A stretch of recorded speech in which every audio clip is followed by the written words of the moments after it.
So before your final year at Miami, there's a lot of conversations revolved around Shedeur Sanders. Obviously, I'm assuming you guys have a great relationship. Some of the clips you've seen and stuff like that. What is it like for you to have like this rivalry with Shedeur? I don't have a rivalry with him.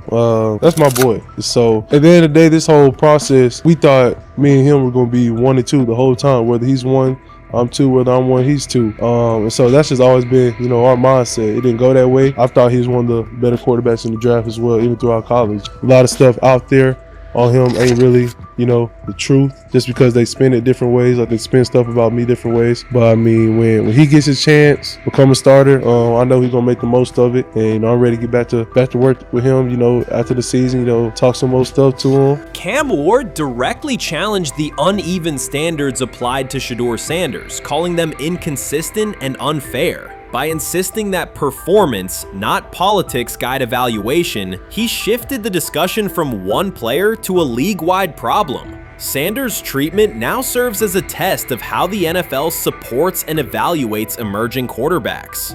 I feel a special relationship, especially me. First getting to know him 5 years ago when I started working with him. But it did surprise me because he's a good quarterback. He doesn't get a lot of credit that he deserves. Especially the plays that he made in Colorado. A lot of quarterbacks in the country are making those plays. So when he gets this opportunity, I'm pretty sure he'll have it soon today.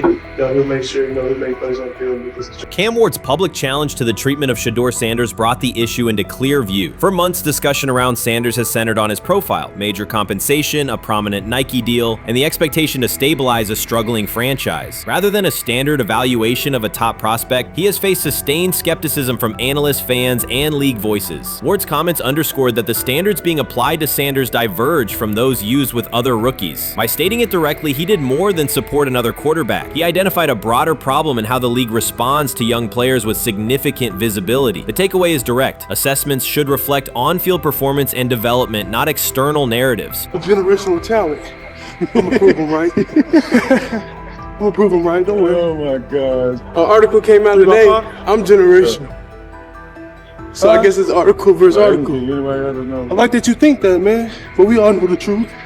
What? Trav gonna be first? You generational, I'm legendary. That's cool. We can be legendary. Legendary, get their ass. We'll start going in like 5 minutes. Shedeur Sanders entered the league with more than a playbook. He brought a public brand, a family legacy, and expectations unusual for a first-year quarterback. Before his first regular season throw, he was already positioned at the center of attention. Rather than assess him on that reality and his on-field ability, many voices reduced him to marketing, treating visibility as proof of hype instead of performance. Cam Ward pushed back on that framing. His point was simple: judge Sanders by the same criteria applied to other rookies. With Sanders' resume, production, leadership, and composure, most first-year quarterbacks would be discussed as long-term cornerstones. The evaluation should be consistent, focused on development and results, not perception. This is the process with Shedeur, who I know is a buddy of yours, and how do you think both of you guys will end up doing in the league?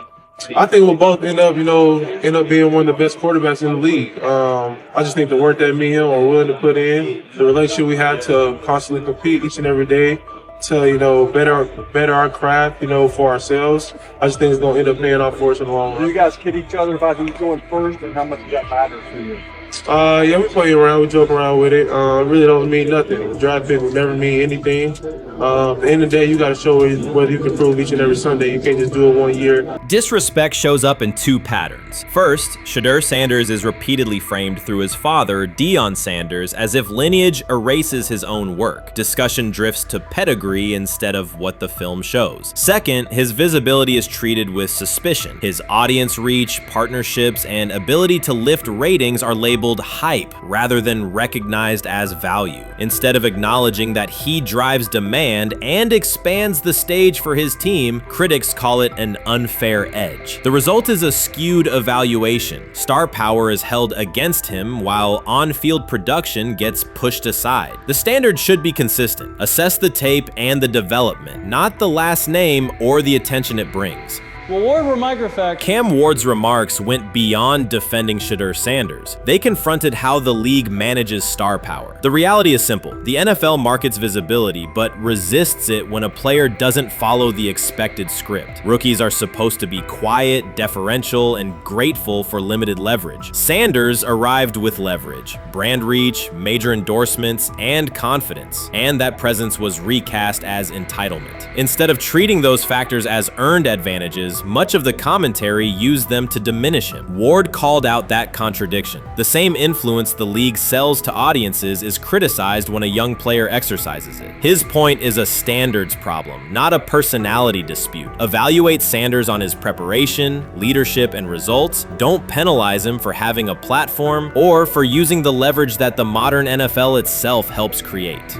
Now it sounds like the Cleveland Browns are going to all but imprison Shedeur Sanders in the football sense of a very talented rookie quarterback who obviously needs reps, needs an opportunity, and who now, barring some miraculous luck, will not get the opportunity to play in a single real game. I'm sure many around the NFL are celebrating as we speak. They are chuckling about this. Many in the NFL wanted to teach Shedeur and his daddy. Cleveland became the center of the conversation. With Shedeur Sanders attached to a major Nike partnership, the expectation was straightforward. He should be given real game reps. The Browns instead leaned on Joe Flacco as the default choice, treating stability as the safer path while sidelining a quarterback with clear cultural and commercial pull.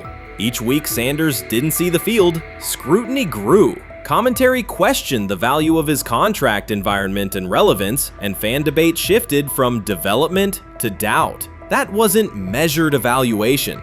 It was a delay framed as prudence that eroded confidence in the process.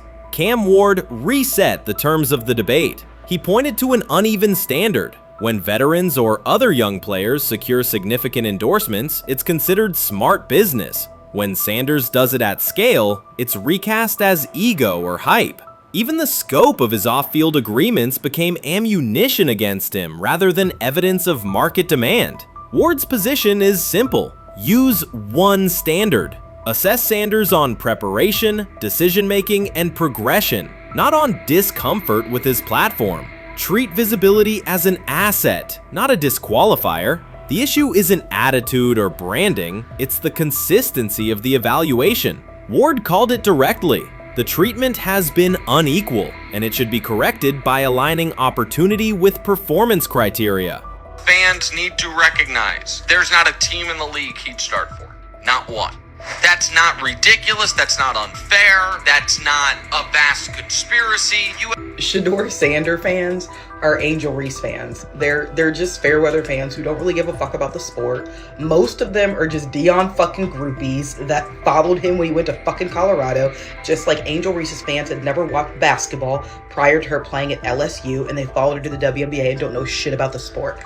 That's it. Now Dion fucking groupies are running around acting like, oh, this is payback to his dad. The timing is pivotal. Shedeur Sanders isn't trying to blend into the league's background. He's shaping the agenda. He drives debate segments, fuels short-form highlights, and moves merchandise at a pace most rookies never approach. By the metrics that define modern attention, he is the draw. Yet, a segment of observers continues to undercut him, not because of shortcomings on tape, but because of discomfort with how prominent he already is. Cam Ward put words to what many could see. Coverage around Sanders has been filtered through reaction to his visibility, rather than a clear read of his performance and growth. The market has already weighed in. Demand is real, not manufactured. Nike's record-level rookie endorsement aligned with that reality, signaling long-term value and cultural reach. This exposes a core contradiction. The NFL depends on star power to sell tickets, fill stadiums, and boost ratings, but it resists stars who set terms on their own. Visibility is celebrated until a player exercises it. The fix is straightforward. Apply one standard. Evaluate Sanders on preparation, decision-making, and results, and treat his platform as the asset it is. If the league benefits from his presence, its evaluation practices should reflect that same same reality, consistently and without penalty for scale.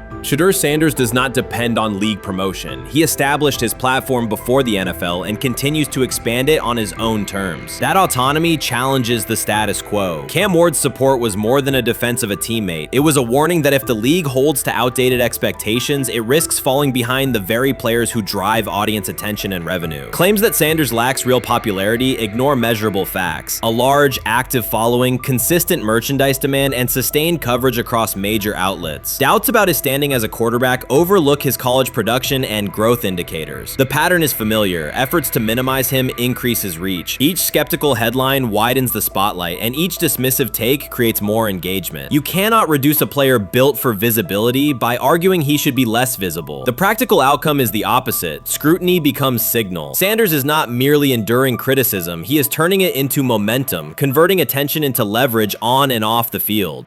Honestly, guys notice it more when you're out winning games, right? If Cleveland starts off in a bad start, they're not doing well, and all of a sudden Shedeur or Dillon Gabriel are doing well in 7-on-7, they're throwing dimes. In practice drills, the #1 defense can't stop them.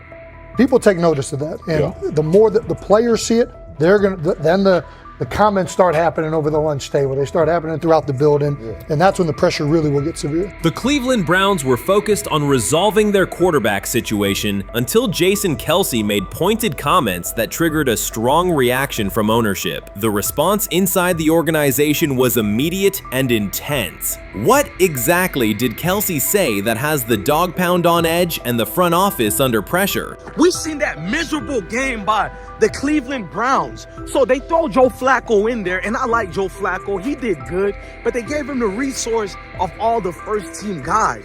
Then they throw Dillon Gabriel in there with first teams and second teams. So Dillon always is getting protected. The same thing again, they gave this scrub max protection on every play. Yeah, he completed some passes, but let's talk about his mistakes. He's still inconsistent with his throws, but he at least had max protection. The Cleveland Browns continue to be defined by inconsistency and avoidable setbacks. Even as fans hoped the organization had turned a corner, Jason Kelce, fresh off retirement, offered a direct critique that reignited doubts about the team's direction. His remarks implied the franchise's structure and decision-making remain unstable and recent progress may not hold. The takeaway for leadership is straightforward. Identify core issues, align on a coherent plan, and execute with discipline. For supporters, it's another sign that the problems run deeper than a single season. They throw Shedeur Sanders in there with the lowest cab drivers you couldn't even get on 5th Street.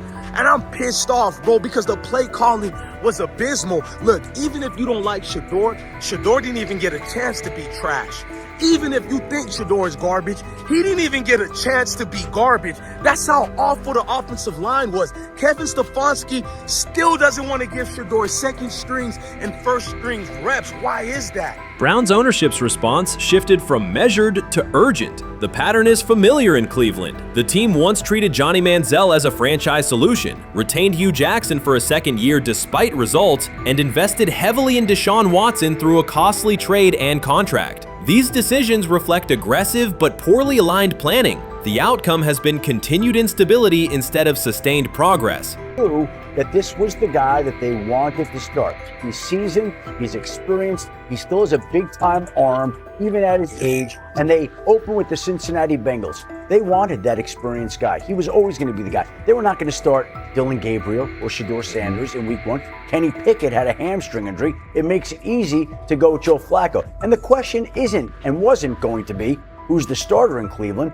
The question is, who's going to be the backup in Cleveland? Who's going to be the #2 quarterback when they open the season against these Bengals? Fans still show up season after season, expecting improvement and bracing for setbacks. The usual pattern has been early optimism followed by a gradual collapse. But last season was different. For a sustained stretch, the Browns looked organized and competitive, resembling a functioning team. Couple days, 3 days until roster cutdowns. How do you feel about that? Do you feel like you belong here on this team?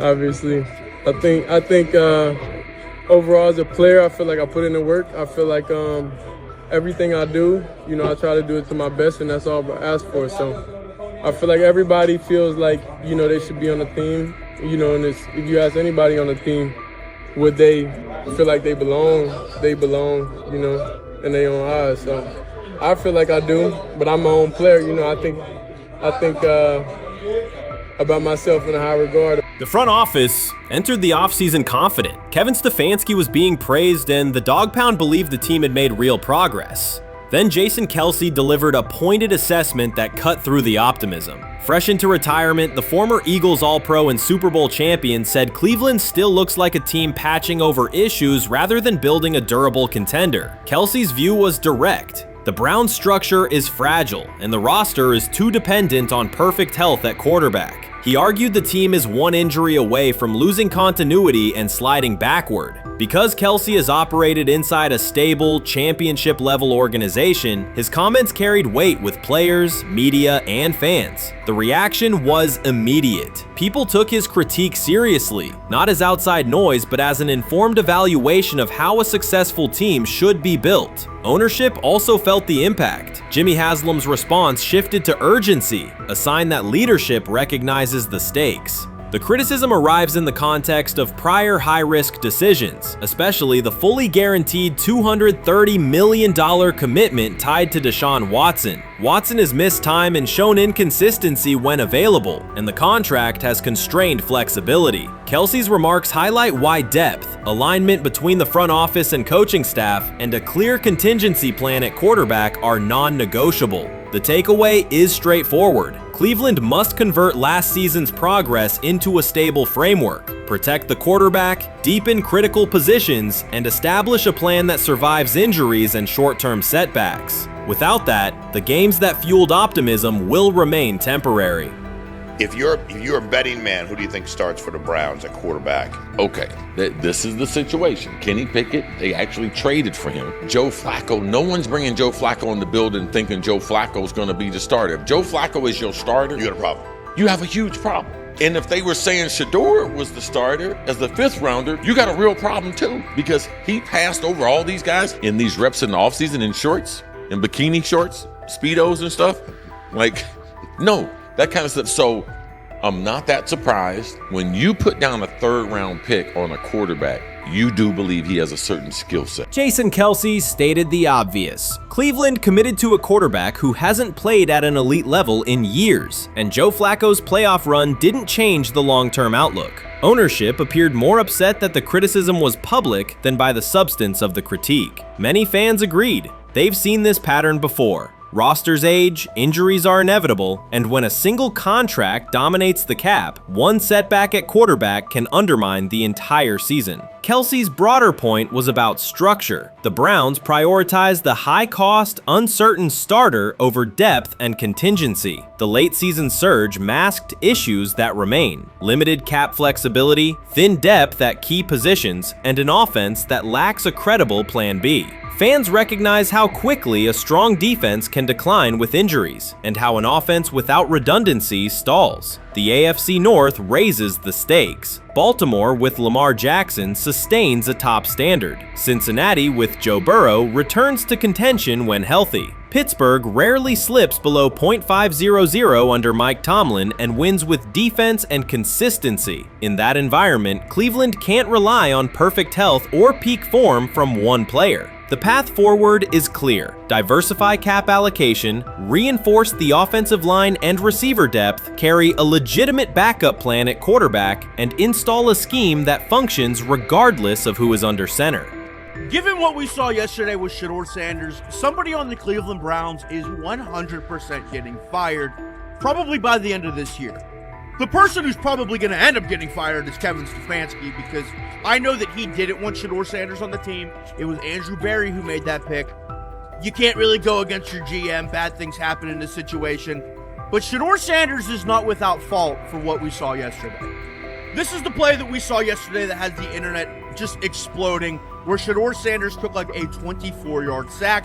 Half of the internet is saying that this is all Kevin Stefanski's fault. Cleveland showed progress last season, but the underlying concerns remain. Jason Kelce highlighted them directly. The Browns' long-term plan is fragile, cap-constrained, and overly dependent on perfect health at quarterback. His comments focused attention on structural issues, roster depth, continuity in coaching, and a sustainable offensive approach, rather than a single hot streak. That criticism resonated because it reflected what many around the league already see. Ownership's reaction underscored the sensitivity. Jimmy Haslam has presided over frequent coaching and quarterback changes, and external scrutiny carries weight when it comes from a respected veteran with championship experience. Kelce's remarks reinforce that last year's Joe Flacco stretch was a short-term solution, not a foundation. The team still needs a durable plan that can withstand injuries and inconsistency. The practical takeaway is clear: stabilize the system, diversify cap usage, and build depth at key positions so the offense functions regardless of who is under center. That includes a coherent development pathway for younger talent such as Shedeur Sanders, with defined practice reps, protection, and scheme alignment. Kelce didn't say anything outrageous. He articulated the gap between a brief surge and a credible long-term contender. I have the faith of a mustard seed.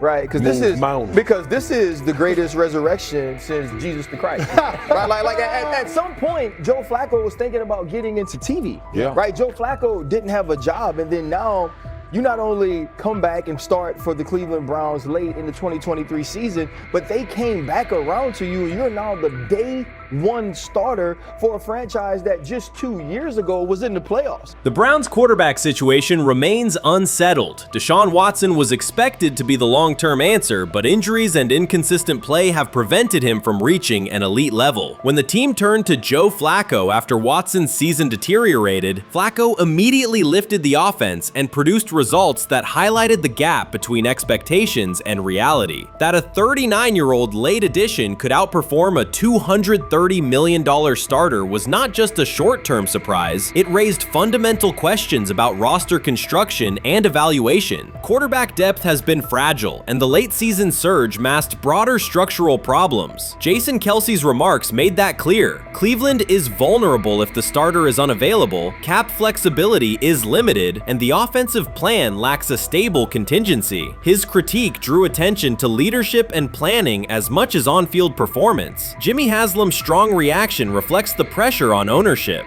The organization has promoted a message of stability and progress, but Kelce's assessment suggested those gains are not yet durable. The path forward requires a realistic approach to the cap, a credible backup plan at quarterback, and a system that holds up regardless of personnel. What it is that they're doing is they're treating Shedeur Sanders like a fifth-round pick. Right. We're not covering every fifth-round pick in the NFL hoping that he gets an opportunity to be the starter on day one. We felt like, oh my goodness, they got a diamond in the rough. Shedeur Sanders fell to the 5th round. They felt like they evaluated him there, and that's where they picked him. And they're playing the guy that they picked in the 3rd round over him because they evaluate him at a higher level than what they do Shedeur Sanders. And I get it. The Cleveland Browns are once again creating problems of their own. Their latest misstep centers on Shedeur Sanders. Ryan Clark and Dan Orlovsky have both noted that Cleveland is repeating the same mistakes. The team spent valuable draft capital and is now undermining that investment. This reflects a persistent issue in the organization's decision-making. It's not just a football decision, it's a pattern of self-inflicted setbacks. Habits and some of the traits that we saw show up in college were very prevalent this past weekend against the Rams. Holding onto the football, catching the snap and not reading the defense, kind of evaluating what the defensive line is doing, and then trying to see if you can go make a play, and that's the concern. Okay, it's 1st and 10. They want a play-action double move at the bottom of the screen. The route doesn't win, and then the protection breaks down a little bit. You're taught as a young quarterback, protection breaks down, find the closest check down. It's right there, it's 1st and 10.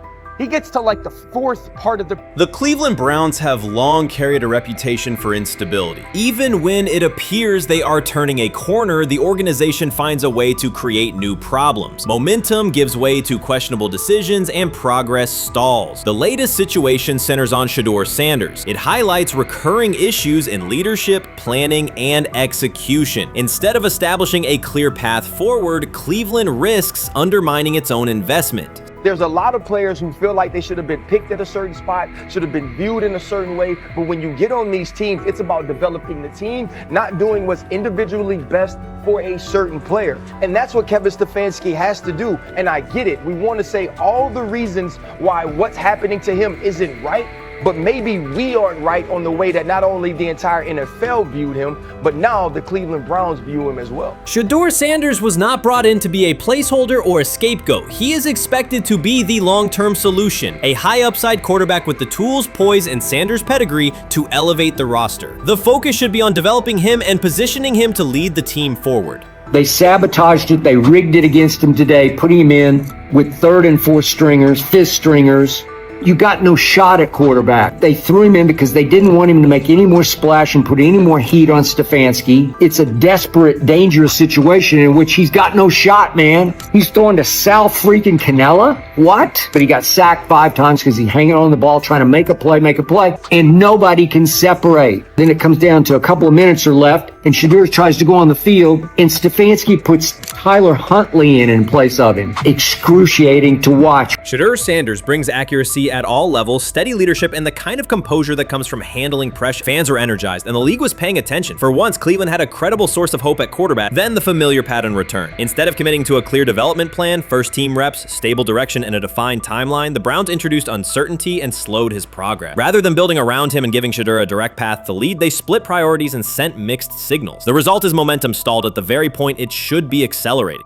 I also can't blame anybody who says, I don't necessarily trust this coaching staff to develop a quarterback or to evaluate the quarterback position. They've made some really oddball decisions at this position over the last several years, and I don't blame anybody for questioning, do these guys actually know what they're doing? I don't think that's unfair at all. The thing I would say is that they're desperate. They're very desperate. Like the entire organization is desperate. And if you really think they're going back to the coaches' offices and all getting around the table after session. This wasn't about scheme or play design. It was a pattern of mismanaging a young quarterback. From the start, the signs were clear. Shedeur Sanders arrived at camp without priority first-team reps or the confidence-building snaps a rookie need. Instead of a defined development plan, he was asked to compete from behind, treated like a depth option rather than a long-term starter. The message was, earn it later rather than build it now. When game action came, he was put on the field with limited preparation. Protection was inconsistent, and the play calling did little to ease his transition, more a stress test than a structured debut. The approach emphasized survival over progression, creating conditions where mistakes were likely and growth was harder to achieve. Analysts Ryan Clark and Dan Orlovsky highlighted the same points. The issues reflected organizational choices, not a shortfall in Sanders' ability. This was not a rookie collapsing under pressure. It was a franchise failing to provide the support, reps, and clarity required for a first-year quarterback to succeed. Shedeur moves slowly, kind of trying to see what's going on, and then that creates that sack fumble. So a lot of the stuff that we just saw in college is a big deal. This ball gets snapped at the 48-yard line. Defense has won the rep. Play is dead. Throw the ball away. It's first down. But instead we run and it's a 2.5, 3-yard loss. So instead of being 2nd and 10, we're 2nd and 13, we're dead. Again, here's the opportunity to throw the juke route. Hold, scramble.